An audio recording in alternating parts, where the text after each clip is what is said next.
Hey, this is Kathy Roberts, also known as the Tidy Tutor. What you're about to watch is a recording from one of my weekly Inner Circle sessions.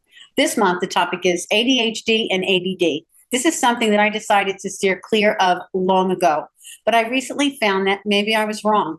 I get into why I thought that in the replay.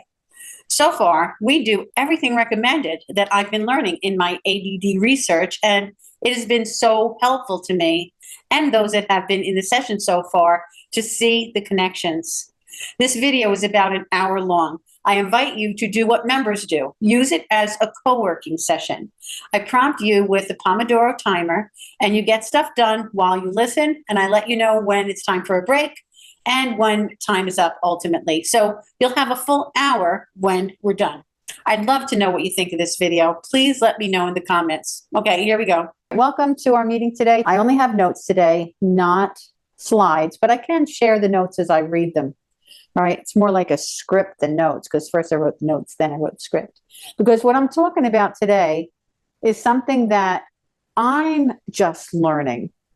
It's about ADD and ADHD too, I guess, whatever. I mean, to me, it's a little vague. But before we go on, let's do our Pomodoro session, okay? So since you're going to be here with me, best thing to do is to use this time wisely. Set an intention. I'll set a timer for 25 minutes. And then when that 25 minutes is up, I'll let you know 25 minutes is up. That will give you the feeling that you can keep going halfway through. You don't want to do it anymore. You say, no, Kathy has a timer set for 25 minutes. I can keep going for that 25 minutes. And then you can have a 5-minute break, or you can keep going. And then we'll do another 25 minutes. Okay. So set an intention for what it is that you want to accomplish while we're together. And we could also have maybe a little bet on how long it's going to take my bangs to curl. I'm going to get my timer here. 25 minutes. Ready, set, go. Okay. So this is something that I'm actually learning as you're learning it.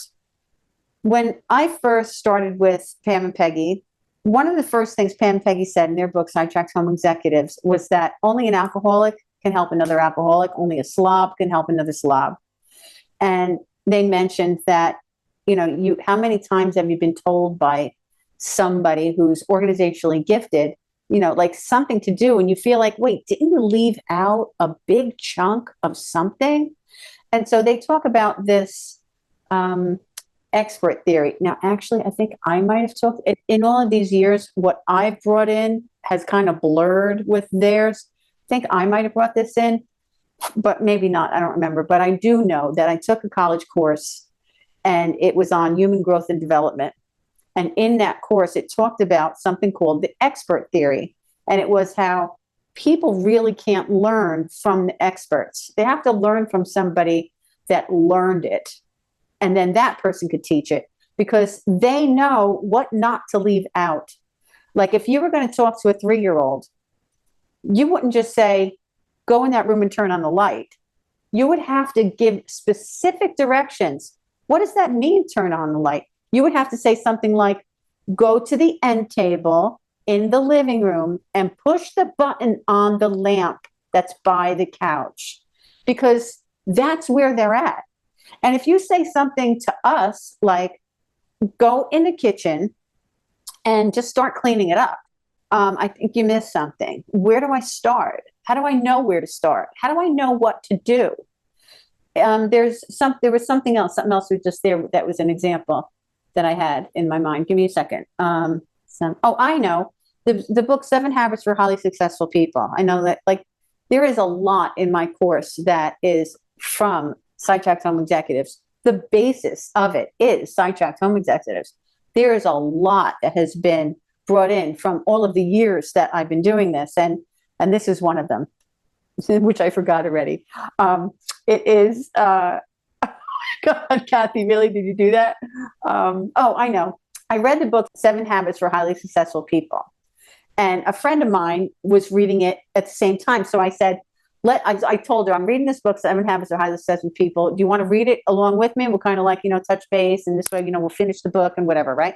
So she said, yeah. Now, this friend is organizationally gifted to the nines, okay? When you go into her house, it looks like a set from the Brady Bunch or something, like it looks like a TV set, like, do people live here?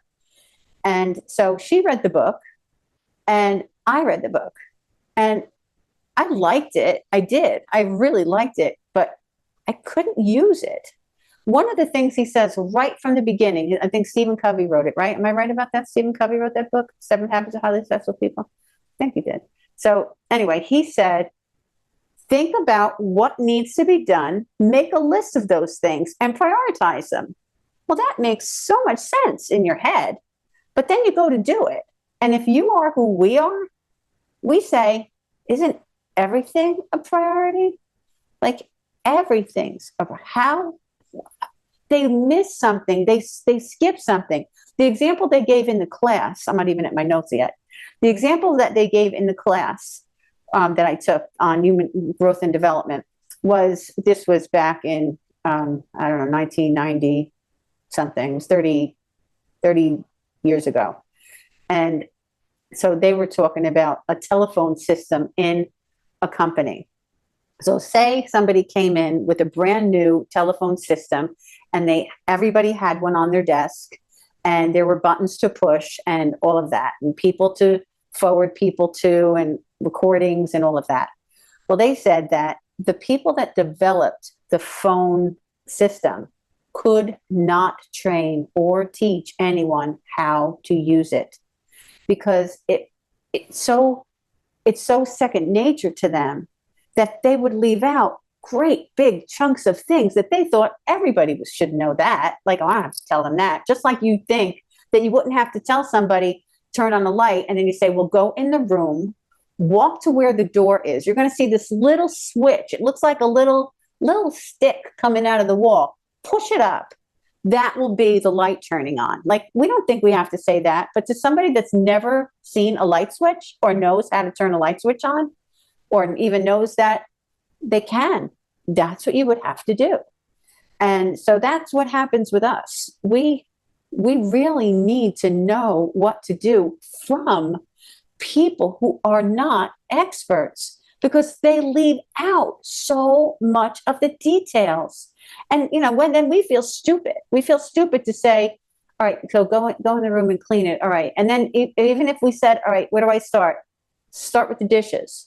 And then we look at the dishes and maybe we have dishes on the table, dishes on the counter, dishes in the sink, dishes that were left on the stovetop. Now what? So we walk in there, all right, she said to start with the dishes and we need even more.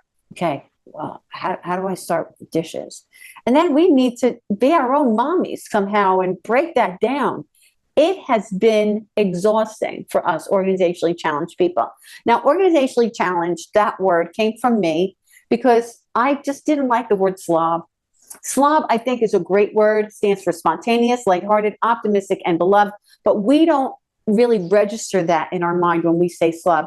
When we say slob, we see, the absolute dirty, lazy, not showered, dressed poorly, messy haired person. That's what we see in our mind. That's not what a slob is. We would never recognize a slob outside of the house. If we're in church, if you're sitting in a pew or in a row of people at church, I think it's like 1 out of 3 are slobs. You'd never know it looking at them. I had a brain surgeon who was a Tidy Tutor student. And way back then, I didn't have the foresight to realize that I needed to record that conversation. I don't even remember her name. Like, I needed to have her name. She called me. We talked. And I just, can't believe that I didn't make sure I had all of this documented and whatnot. But I didn't realize how important it was. And I asked her, I said, can you tell me, I talk about like the right brain, the left brain in here. I said, I feel so inadequate talking to a brain surgeon about this stuff. And she said, no, please don't. She said, a pastor needs a pastor. A therapist needs a therapist. She said, I can do everything that I need to do for school. I know what I want to do. The school, has a schedule set. I know how to break things down and into smaller chunks and get the stuff done. And so that's why it works for me. Jobs have always worked for me, which is very common for people like us. So a lot of times we'll hear like how amazing people think we are at organization at work. And they were like, well, if they only knew it, what it's like at home. And that's just because at work, there's usually a system in place. There's an order of operations. And as long as we have something to follow, we're okay. It's when we have nothing to follow when we fall apart. She said, my home itself is fine because remember, we have a standard that we set. And that standard, all of us have it, whether we know it or not. And that standard is something that will dictate how we move ahead in a lot of things. So she was a brain surgeon. She had a certain standard in her mind about certain things. Her main living area was fine. Her kitchen was fine. Her main bathroom was fine. She said, don't go in my refrigerator. Don't go in my bedroom. Don't open a drawer and don't go in a closet because I'm a mess. So, it's not about how intelligent we are or how worthy we are. It's really a learned skill. So it doesn't matter if you're a brain surgeon, a rocket scientist, and I say that tongue in cheek because I have a rocket scientist. He actually did a video for me, the only person. So what really is sad about have the people that love me and that get help from me, they don't want to admit it. So I have very few people that will raise their hand with their name and their face and, say, here's what, blah, blah, blah, And also, one of the things is that even those that will, because there are some that will, that say, I don't mind at all, I'll do it. But because we're such procrastinators, we never get around to doing it. We might send an email or write a text or write out something like that. But to do a little short video, well, that takes time and planning. And guess what? We ain't got that. So, and it's funny that, to me, it's funny that he's a man and did it. Because to me, men, they have so many things that are not on their plate that women do. He's a married man. So there's a lot of things that he doesn't have to think about, that women do. So there's that story. Okay, so having said all of that, I'll get into the notes. Okay, so I'm just going to share the notes with you that I have written out. It's actually more like a script than notes. And it's because I needed to learn this too. Everything that we do in the Tidy Tutor, everything that Pam and Peggy has done has been ADD aligned. We just didn't know it. The thing that where I say, and I'm getting back to that, where I say we're organizationally challenged is because when I first got started as the Tidy Tutor and I was writing the book that I wrote, I said, I don't want to call us slobs. What do I call us? And then also, I didn't know how it would sit. I didn't want people to think I was like stealing from them. I gave every reference that I could. But I felt like if I said, like they call people born organized, they're either born organized or they're slobs or they're sidetracked. And so I didn't want to like steal their phrasing. Later on, she said, no, steal away. She said, we just want it carried on. In the meantime, I've coined organizationally challenged and organizationally gifted. That some of us are just gifted in being organized, and some of us are just challenged and organized. It doesn't mean we can't learn. Okay, so having said all of that, again, let's get into my notey things. So I'll share my screen. Okay, all right. Why the Tidy Tutor tools work for the ADHD brain. We're not broken. I want to start by saying this clearly. You are not broken.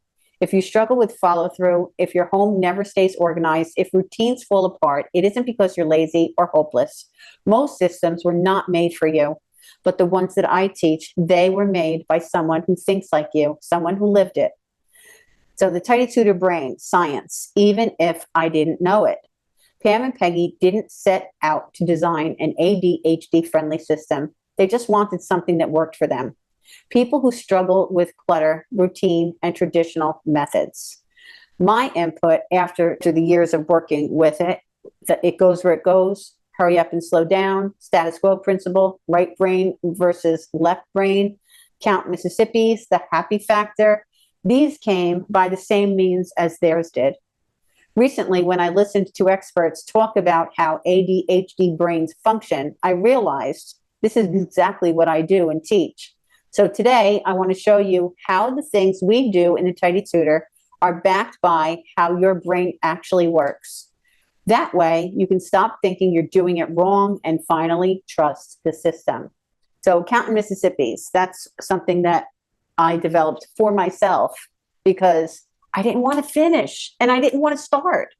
And that really helped me. So here we go. ADHD brains have, now this is called time blindness. This is something that is part of what the formula or whatever is on ADHD, that they say there's time blindness. And I said, we have a warped perception of time.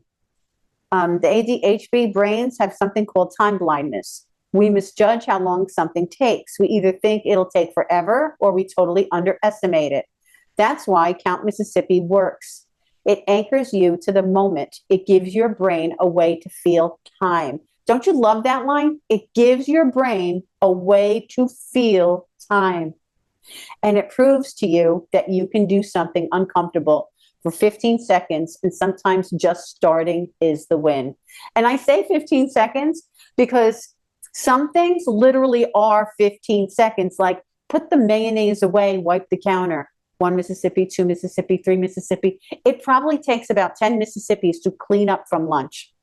Okay, here we go. Sometimes just starting is the win. Counting Mississippis was a brainchild of mine to help me to start and stick to a task that was on my routine, like the bathroom swish. So I do that to this day. Every time I start with the squeegee to do the shower before I step out of it, I start counting Mississippis. Okay, make an appointment with yourself and the clutter magnet method. And this is a reference. This is what we do. And this is a reference of point of performance. This is something I just learned about. And I'm like, we do that. If something isn't right in front of us at the moment we need to do, we forget. That's part of what's called point of performance. But there's more to it than timing. It's also about location. Point of performance means your tools and reminders need to be where the action is happening. For example, if you're making coffee, everything you need, filters, coffee, mugs, water, should be right there, the coffee pot, not across the room. Because if you walk to the fridge, let's say for coffee, and see the chicken you forgot to defrost, your brain jumps to dinner, then to asking your husband to get salad. Then you walk out of the kitchen and you notice something else, and the coffee never gets made. It's not a flaw, it's just how our brains work. So we support that by putting routines and reminders at the site of action. Like we put it up where you can see it. Scheduling things in 15-minute chunks so they have a time and a place. I didn't have this written here, but setting an appointment with yourself, saying when you will do something, what you will do when you will do it, what time, what day, keeping everything that we need together. This is the clutter magnet method, keeping everything we need together at the point of use. This is what helps us stay on task and reduces derailments. Now, star and heart chart. External motivation. That's another term. When we rely on our memory or willpower, we forget what actually matters to us in the moment. We forget what we decided to do the day before. Not because we don't care, but because ADHD brains are easily distracted and often operate in now or not now. Isn't that interesting? That's where the star and heart chart comes in. This isn't about gold stars like in kindergarten, although that does sound fun, doesn't it? It's about creating a visible connection to your values and your accomplishments, the hearts and the stars. You see that? Your values and your accomplishments, the hearts and the stars. It anchors what it is that you have said you will do, and it bypasses that part of us that we just out of sight, out of mind. You walk by and you're reminded, oh, right, I said this was important. I said taking care of the dishes would make me feel proud. That's why I'm doing this. And every time you mark a star, your brain gets a little reward, a dopamine bump or a dopamine splash that encourages you to keep going. See, this isn't something that's just, this is nice. I should do this. This is necessary. This is what works because it's who we are. We need those visible cues and mini rewards, not because we're childish, but because our brains are wired to seek novelty and stimulation. The chart makes your values and wins tangible, so you stay connected and encouraged. This is the same thing, works with your routine. And it's why you can't do your routine in concept. Seeing what you need to do, doing it, crossing it off, bomb, you got it. You got that dopamine push. Done, good, next one. Done, great, next one. Done, great, next one. It's a big deal. We need that. We think we could do it without it. Good luck. Good luck. It means that you think that you could take your brain out, plop it somewhere, take somebody's other brain, plop it in here and say, guess what? I'm going to get this done now. That would be great, wouldn't it? We would like our brain back later on, but it don't work that way. It'll never work that way. Love who you are. Love the way you tick. I love who we are. I love that we have the abilities that we have. Those organizationally gifted people, they don't got them.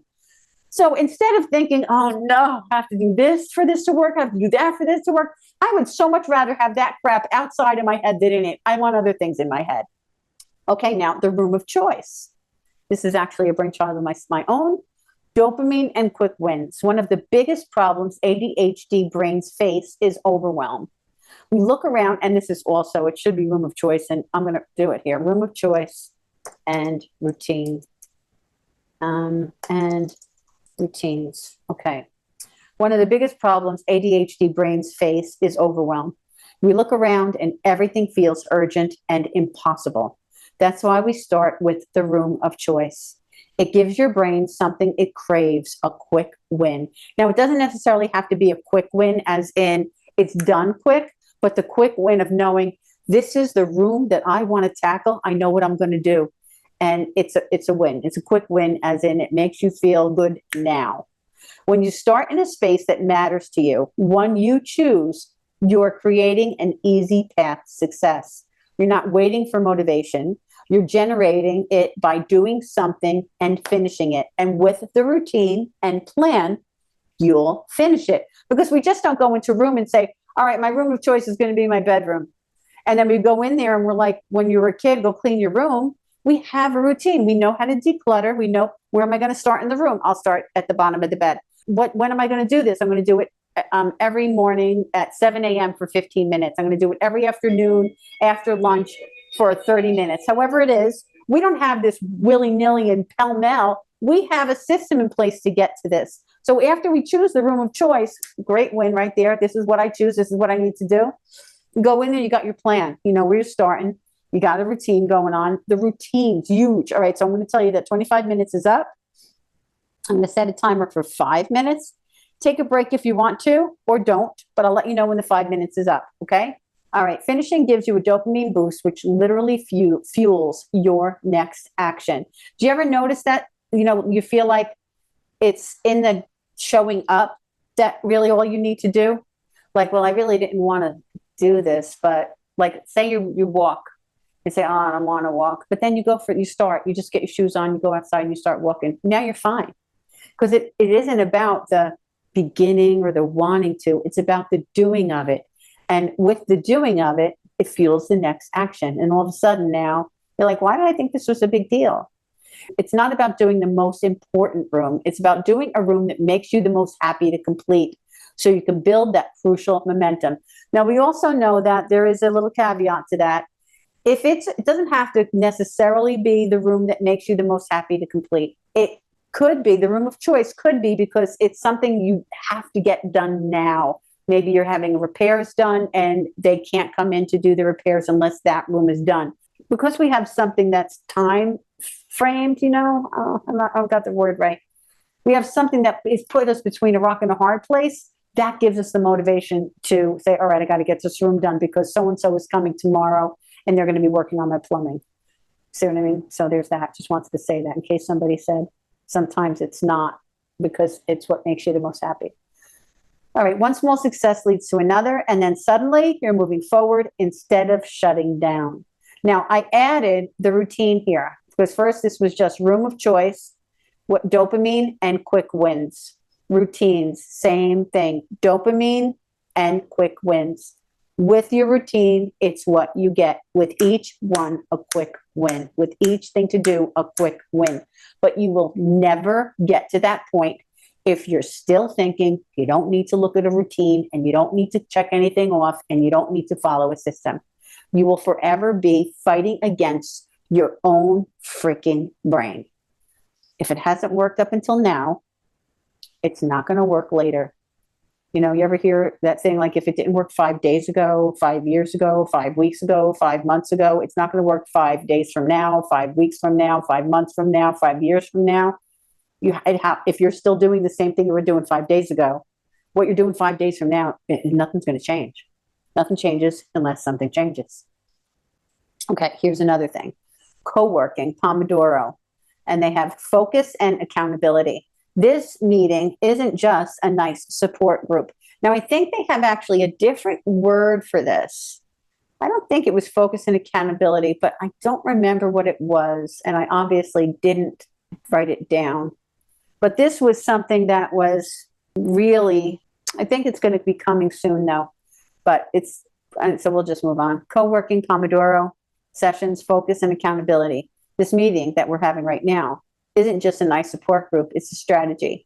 Two of the most powerful tools for ADHD are body doubling. That's what the word I'm looking for, body doubling. I've never heard that before. I think it's so cool. I think I'll bold that. And time chunking. Body doubling means working alongside someone else, even virtually. Now, I was listening to somebody talk about this, the how to do ADHD. I think I forgot her name. I hate that I do that. If somebody knows who she is, she starts her videos with "Hello, brains." I was listening to one of her videos, and she said body doubling could mean that you just put yourself out in a room where other people might be passing by. And so that this gives you the accountability of somebody's watching you. You're not taking a nap. You're not painting something on an easel. You're not having ice cream in the kitchen. You're sitting where you said you would sit and you're working and people could see it. All right, 5-minute timer's up. So we're going to do another 25 minutes. If you took a break, then it's time to get started again. Now, I don't have water with me, which is an absolute no-no. You have to have water. Make sure you have water, okay? And drink it. All right, ready, set, go. Okay, it makes the task feel real. What does? Body doubling means working alongside someone else, even virtually. It makes the task feel real and helps you stay focused because part of your brain is now accountable to the shared space. Time chunking, like Pomodoro, 25 minutes work and then 5-minute break, works because it gives your brain a clear boundary. We don't say, I have to clean the whole kitchen. We say, I'll work for 25 minutes and see what I can get done. Really, it really should be like, I'll work for 25 minutes on something specific. You know, I'll work for 25. But, you know, the whole thing with that, it could be, you know how we do that crisis cleaning thing where you'll work 15 minutes in the kitchen, 15 minutes in the living room, 15 minutes in the kitchen. Did I say that? Kitchen, living room? Yeah, I did. All right, so it's kitchen, living room, bathroom, let's say. All right, 15 minutes in the kitchen. So that would be, I'll just work for 15 minutes or 25, whatever, and see how much I can get done. You just keep going. You move fast. You get as much done as you can in that room, and then you move on to the next room.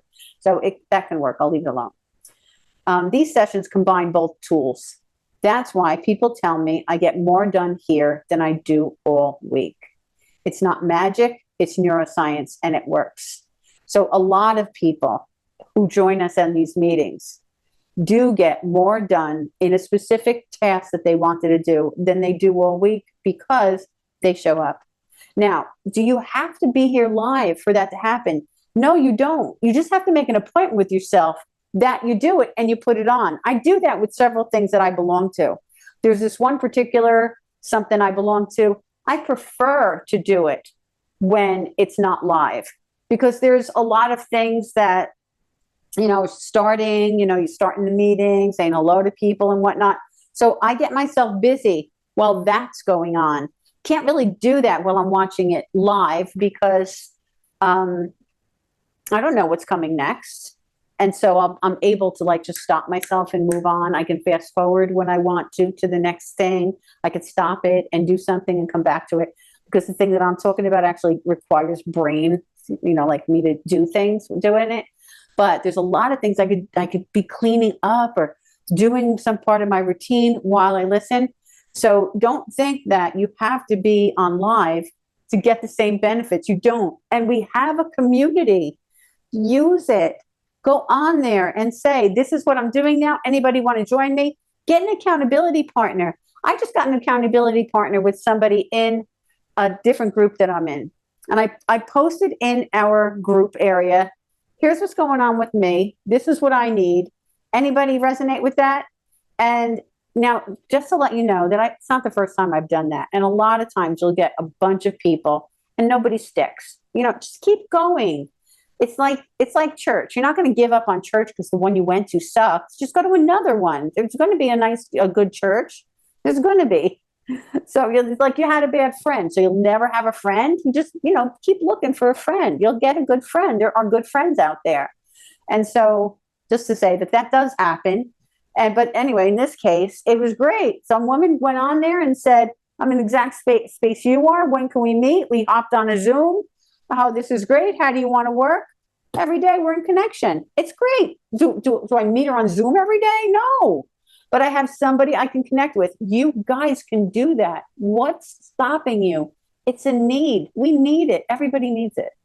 Okay, it's not magic. It's neuroscience, and it works. Now, here's more tools to try from How to ADHD. So if you look up YouTube, How to ADHD, you'll find this woman who is, she's very young. I think she's in her early 30s. I think she's so cute. But please, please, please remember that this is great to know because it gives us motivation. It gives us understanding. It gives us a reason to be more faithful at the details of the system. It helps us to know how very necessary it is for the way we tick, but it's not an excuse to not be wonderful and perfect at it all. And by perfect, of course, I mean that relatively. It isn't an excuse. It's not, as long as we have like a reason where we say, oh yeah, I really would love to, but maybe ADHD and I just can't. No, that's bullshit. That is not true at all. All the ADHD thing means is that I think a certain way and I need to do things this way. Hello. Thank you. That's all. And you've got it all. So I think like in her case, and I might be wrong, it's not like I followed her for very long. I only found out about her in the end of June, and this is August, so it hasn't been very long. It's not like I'm binge watching anything or anything like that. I've only really started digging into it very recently.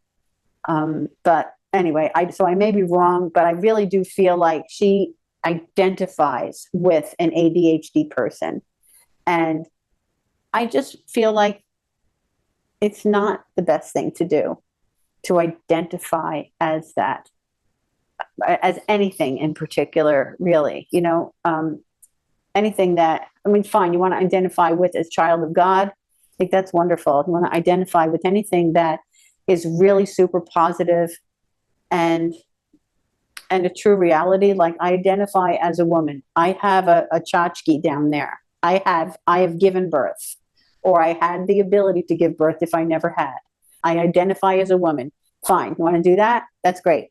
But to identify as anything that is like something that keeps you in a box, like I identify as an overeater. I identify as an alcoholic. I identify as a slob. I identify as a gambler. No, it could be something that we've done in the past, but it isn't who we are. It isn't who we are. Doesn't mean that we're not going to be smart and say, I am prone to overeat, or I am prone to not be able to stop drinking. I am prone to whatever the next thing is. And so what? Who doesn't have any shit? We all have shit. And this happens to be my shit. And this happens to be your shit. So then we just say, all right, well, this is my shit. I choose to not do that because that don't work for me. Something don't work for everybody. Everybody has something that doesn't work for. The difference between a child and a grown-up is the grown-up takes responsibility and does what they need to do. The child needs a grown-up to tell them, there's that. Okay. More tools to try from How to ADHD. Here are some more brain-friendly strategies that fit right in with what we already do. Monotasking. I thought this was cool. Instead of, what is that that we say? We something task, multitask, instead of multitasking, which really doesn't work, multitasking. I mean, you can wash the dishes and have a conversation, wash the floor and watch TV, wash the floor and pray, praise God, sing songs, that's multitasking. But so anything that's like super important and requires brain function, multitasking just doesn't work. Something gets left out and something gets done not as well as it should have. Okay, so I'll keep reading. One thing at a time. It calms the chaos. Fill in the blanks. Now, this is stuff that really we should get more into, but we aren't now. Fill in the planks. And it is planks. And I don't totally get that, but I feel like it's the visual that it gave was kind of like something that you walk on to go across something, like you put a plank down. But I'll have to get into more of that. Don't stop at the to-do. Write the next action. Do it badly. This was great. Starting is more important than doing it perfectly. Like, allow yourself to do it badly. One thing that Fly Lady had said that when she first got started was that she learned from, her dad or whatever, anything that's worth doing is worth doing right. And if you're not going to do it right, don't do it at all. We've heard that for decades. And that's just bullshit. That's bullshit. That's a recipe for failure. And I really feel like there's somebody out there that has been wanting to sabotage the rest of us that made that up.